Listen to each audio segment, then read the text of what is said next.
來看密室脫逃這種遊戲，即馬是愈來愈時行。咱台灣為代理發展到即馬已經有法度家己研發。有一陣創作者甚至甲密室脫逃結合科技，甲劇場表演，用伊的創意打造出完全無共款的世界。下暝7點半，青春咱的網要帶大家看咱台灣密室脫逃的產業，安怎成就少年人因實踐創意的文化基地。密室逃脫就像是一場實境的電影，那我們進到密室逃脫呢，就像是穿越進到電影幕裡面，成為這個故事的主角。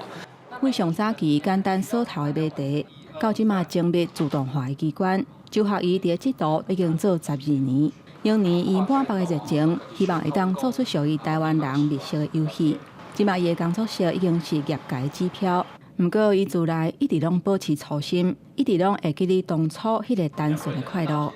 都想講，敢有可能咱台灣人做屬於咱台灣人家己的密室逃脫，啊，就甲我的 partner 幾個人合作，啊，開始家己找一個所在，啊，甲這個裝潢做起來，啊，謎題囥的安尼。除了機關技術的升級，新一代創作者用心突破界線。楊成業是戲劇系出身的，伊甲密室脫逃結合正拖式劇場，伊找專業的演員佇咧遊戲當中甲大家互動。這毋但是為着提升遊戲的品質，更加是一份希望會當照顧劇場工作伴，互表演藝術有更加儕生存空間的心。我也是希望說，讓我的身邊的朋友們、劇場的朋友們都可以有一個穩定的工作上的收入啦。對，因為做劇场、做藝術的人，就是通常也知道是沒辦法賺太多錢的。對，所以我覺得說，密室逃脫結合沉浸式劇場會是一個非常好的形式。好，那請問一下各位有玩過密室逃脫嗎？有玩過。好的，那我就快速跟大家。這個追求理想的心，為台北飛向宜蘭。楊祖儀今年25歲，由於都市回鄉創業，成立密室遊戲。由於郵冊到設計機關，為了省成本，伊校長兼講證。